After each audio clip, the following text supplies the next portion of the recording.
Bana si Pangulong Bongbong Marcos, eto ngayon mga ka-GPnatics, may lumalabas sa social media. Okay? May lumalabas sa social media.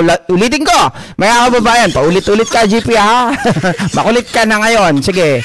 May lumalabas sa social media mga kababayan na itong si Robin Padilla ay hinamon si Congressman Sandro Marcos. Mga kababayan, bakit kaya?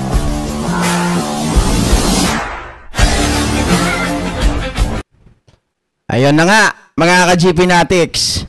Hindi natin alam kung ano ba ang nangyayari ngayon. Kasi nga, dahil alam naman natin itong si Zaldico, mga kababayan, ako pero ito, meron tayong, marami kasi nagtatanong, hindi ko nare-replyan. Sorry naman guys, hindi kasi ako naghahawak gaano ng cellphone talaga. Kung hindi kailangan, umiiwas ako, mga ka-GPnatics, no? Medyo umahawak pero most likely ay parang away from my cellphone. No? Napapakinggan ko lang yung iba, bibihira yung nagbabasa talaga ako. Now, alam naman natin, si Zaldico lumabas. Ang paniniwala ko, sinabi ko naman sa inyo nung nakaraan, di ba? Yung nagsasalita ay si Zaldico. Pero naniniwala din ako, mga kababayan, na yung lumalabas na yon ay hindi po totoong si Zaldico. Yun ay AI generated. Pero yung voice, mga kababayan, ay nanggagaling kay Zaldico or there are someone operating, mga kababayan, para palabasin na nagsasalita si Zaldico. Pero, iwanan natin yung bagay na yan. Ngayon, dahil nga binabanggit doon, dinadamay na itong si Congressman Sandro Marcos, mga kababayan, na may kickbacks din daw di umano. Sabi na nagsasalitang si Zaldico, mga kababayan, ay sabi ni Congressman Sandro Marcos, siya ay handang magpaimbestiga or imbestigahan ng ICI. Tama? Mga kababayan, ganon lang kabilis. Nasunog na kaagad ni Congressman Sandro Marcos lahat ng mga aligasyon, lahat ng mga haka-haka sa kanya. Sana ganyan din kabilis yung iba pa niyang mga kapamilya, no, sa mga banat nila Amy, kaso wala eh. Sa tatay niya, mga kababayan, siya lang talaga yung bukod tangi na nagsalita. Ngayon, dahil dyan, mga kababayan, may lumalabas sa social media. At ito po yun, mga kababayan. Wanan muna natin yung rally, no? Total, pupunta naman tayo dyan mamaya, pero hindi ko maibigay sa inyo yung eksaktong lugar kung saan ako pupunta.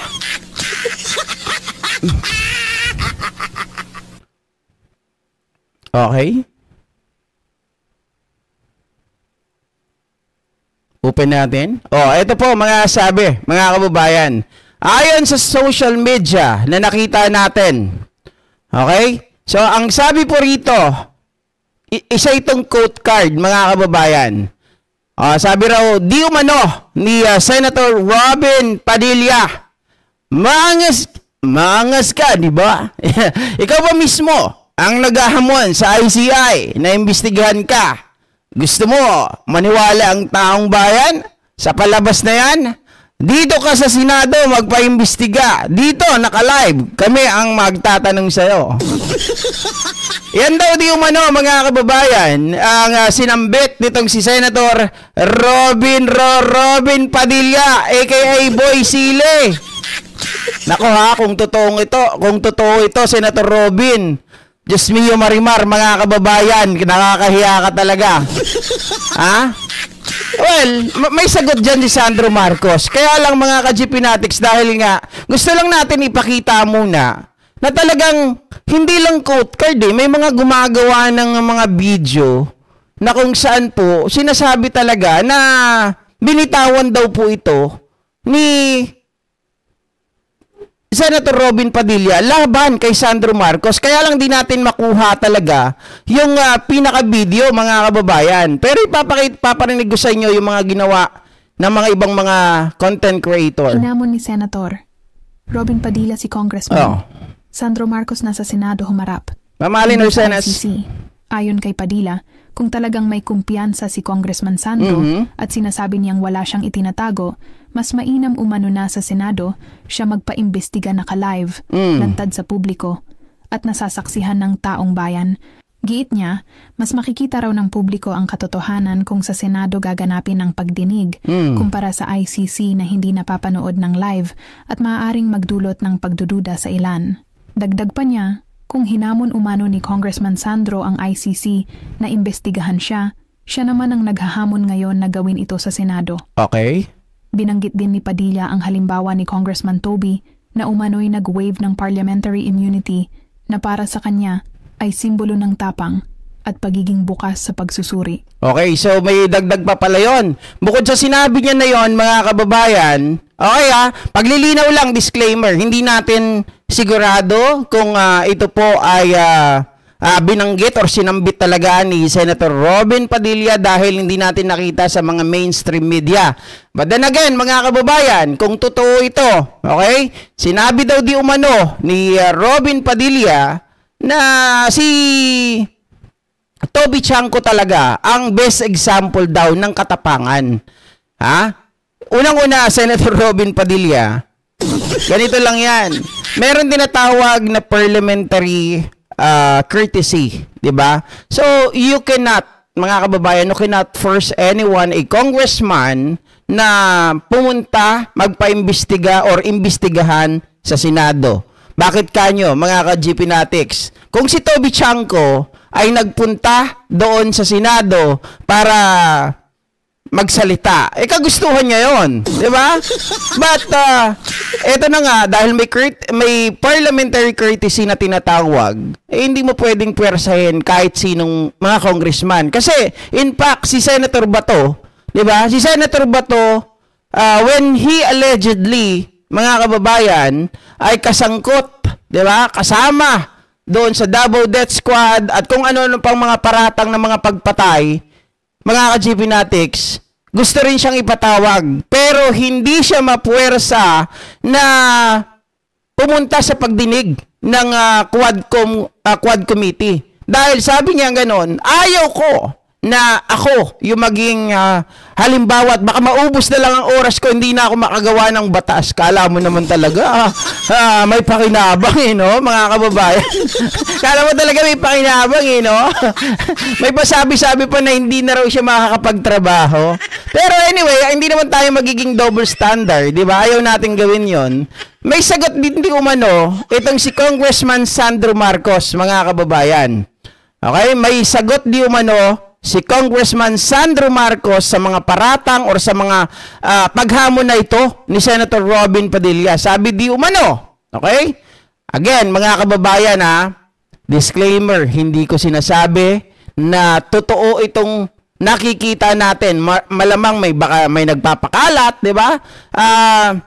Dahil nga naman, alam naman natin, mga kababayan, sa mundo ng social media ngayon, mag-post ka ng mga ganito, nako, sigurado puputaktihin. Oy, bakit mo kino-content? Kaya nga for awareness. 'Di ba? Para malaman natin, mga kababayan, di mapunta kay Robin. Kung totoo man ito, bahala siya sa buhay niya, 'di ba?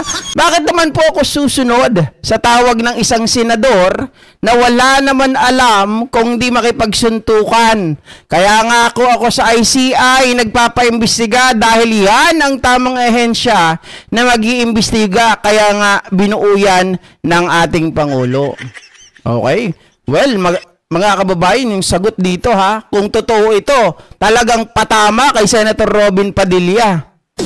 Diba? Oo, tama. Yung ICI is the right avenue para magpaimbestiga or imbestigahan siya. Pero I doubt na sinabi ito ni Sandro Marcos. Kasi si Sandro, mga kababayan, pumipitik pero hindi ganito Diba? Hindi siya harsh. Kasi itong tao na to, mga kababayan, ay marunong gumalang, marunong rumispeto sa nakakatanda, lalong-lalo na sa mga senador. Hindi naman siguro sasabihin ito ni Congressman Sandro Marcos, mga kababayan. Pero sabi ko nga po sa inyo, may laman. 'Di ba? May laman kung totoo ito. Kasi ang alam lang naman talaga ni Robin, makipagsuntukan. At kung talagang naghamon si Robin na kami ang mag-imbestiga sa'yo, kami ang magtatanong, asip naman na kaya mong magtanong. Asip naman na relevant yung mga question mo. Or asip naman na kaya mong mag-ask ng mga probing question. Diba? Mga kababayan, kaya nga po ako, iblinag ko to, kaya natin inilabas dahil hindi ako makapaniwala na masasabi yun ni Robin Padilla. Samantalang takot nga ito na balitaktakan. Diba? Takot ito makipagbalitaktakan eh. Mga kababayan, baka manosebleed ito kay Sandro. Diyos mio. Baka umuwi ito ng walang brief. Umuwi ito ng luhaan. Wag muna pag-abalahin si Binoy. Wala namang bilang yan sa Senado ka GP, sabi ni Sir Nelson Tolin. Hindi, mga ka-GP Natics, alam nyo, lahat ng nakaka-capture natin sa social media, whether yan ay bad news, good news, talagang pwede nating talakayin, di ba? Gusto lang natin talagang malaman, mga ka-GP Natics. Maganda nga, makarating ito kay Senator Robin Padilla. Lalong-lalo na ngayon, siya ay nagpapaimbestiga, di ba? Lalong-lalo na siya ang author ng anti-fake news. Kasuhan niya o demanda, mga ka-GP Natics, yung mga nagpapakalat ng mga malisyosong statement kagaya nito. Malisyoso ito. Pinag-aawa yung kampo ni Robin at ni Congressman Sandro Marcos. Pero ako naman, alam nyo naman ako, bias ako dito. Kay Congressman Sandro Marcos ako. Diba?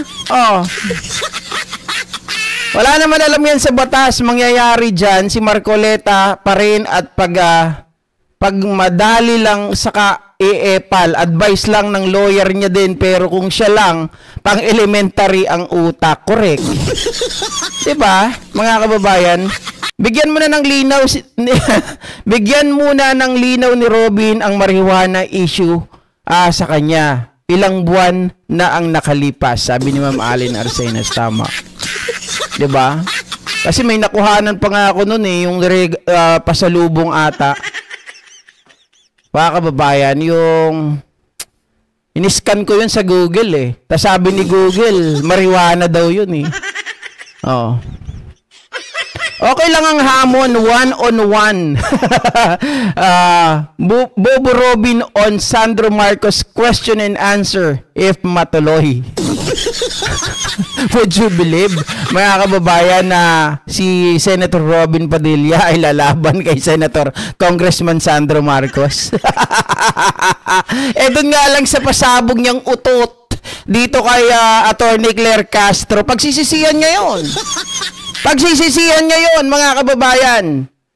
Ikakahiya niya yun na inilabas niya yung audio recording na yun. Bakit kanyo? Anak ng baka, anak ng tinapa, hindi man lang nag-bet, di man lang nag-verify. Mga kababayan, sana, Robin, sumagot pa siya kay Attorney Claire Castro, di ba? Sabi niya ganon. Kaya nga daw siya ang purpose daw niya is magtanong. Sabi ko, you can verify it without showing it to the public first. Kasi, mga kababayan, para hindi ka masunog, alamin mo muna, sino-sino yung mga tao na pinangalanan doon. Di ba? Rosalinda, Tagabukid, Magdarahog.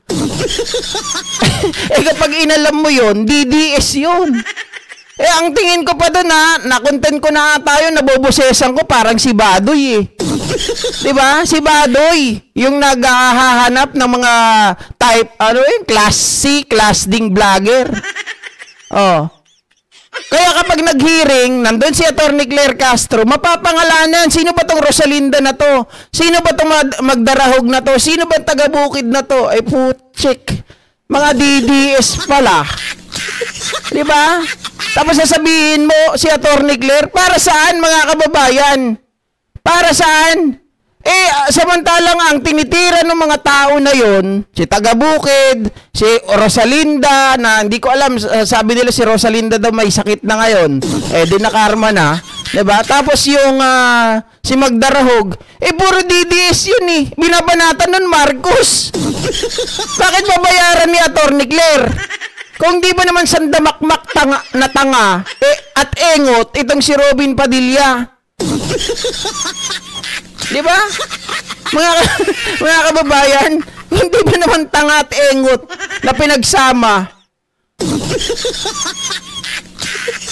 Sige, tingnan nyo, para magkaroon ng sense yung pinag-uusapan na. Hindi, may sense naman. Para lang sa logic rather. Ganito, mga ka-GP natin, kung si Atty. Claire yun nag-hire, sisiraan ang Marcos.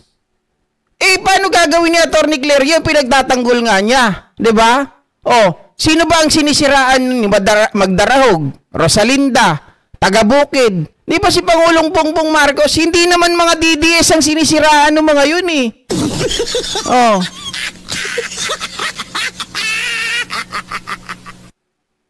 Sabi ni Ma'am Diyos ko, hirap talaga ako magbasa. Wait, babasahin ko yan. Sabi ni Ma'am Mary Hadlos Garnase. Ang haba naman kasi. Diba?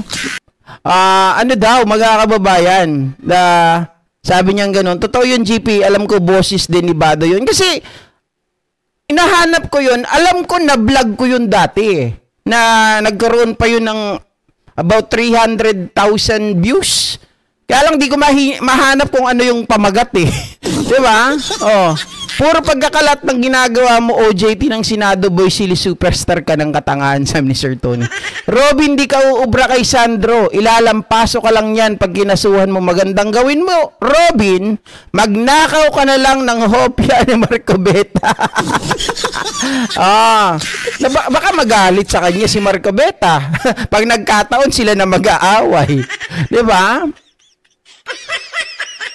Tandang-tanda ko kasi talaga, boses ni Bado yun. Kasi nga, mga kababayan, there was a time na nagpunta kami, nag-sneak kami ni JDB dun sa kanilang ginawang meeting, di ba? Diyan sa sports club.